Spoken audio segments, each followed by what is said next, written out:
लोगोफोर गोजोन मोनाबिलि दिनै फाइनालि लोगोफोर रङियाव फैदों आरो ना ओमफ्राय सासे गार्ल्स माने बर' सिख्ला आरो रिल बानायो ओमफ्राय इन्सटाग्रामावबो फ्रेन्ड जाबाय ओमफ्राय फेसबुकआवबो फ्रेन्ड जाबाय स' बिथांखौ मिट खालामफैदों आरो ना बिथाङा बर्थमान रङियावनो थायोनो दा ओमफ्राय रङियावनो माने फरायगासिनो आरो रङिया कलेजाव स' बिथांखौ एसे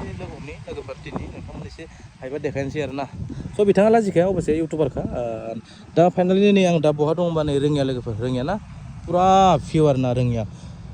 हा 1 नं बाजै हटेलबो दङ नोंथांमोना जानानै फैबानो जाबाय स' लोगोफोर दसे उनाव माने बियो फैगोन आरो बेयाव ना आं एसे बेयाव फैना थाबाय स' बियो हारसिं फैना लोगो फैया मिथिया लोगो थांगोनबो होनना बुंदों आरो ना गाइस स' नोंथांमोनखौ दसे उनाव हायो ना हाया देखायनो दे लोगोफोर दै बिथाङा देखायनो होगोन आरो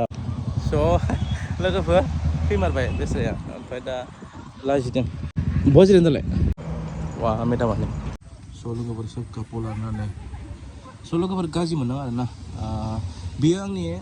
फ्रेन्ड मार इउटुबार रिल उनाव देखायगोन दे स' नोंथांमोना गाज्रि साना आरो ना नेगेटिभ साना पजिटिभ खालाम नोंथांमोना माने इउटुबार फेसबुकआ गोबां लोगो थाखायो सिख्ला जा हाबा जानाय जा स' बेखायनो दा आंबो बे हिसाबै दिनै लोगो हमबाय आरो कन्टेक्टआव दंलायो आरो ना स' नोंथांमोना गाज्रि साना आरो ना अके ना सोब कपल्स नाय बेबायदि आरो ना जों अब्लाबो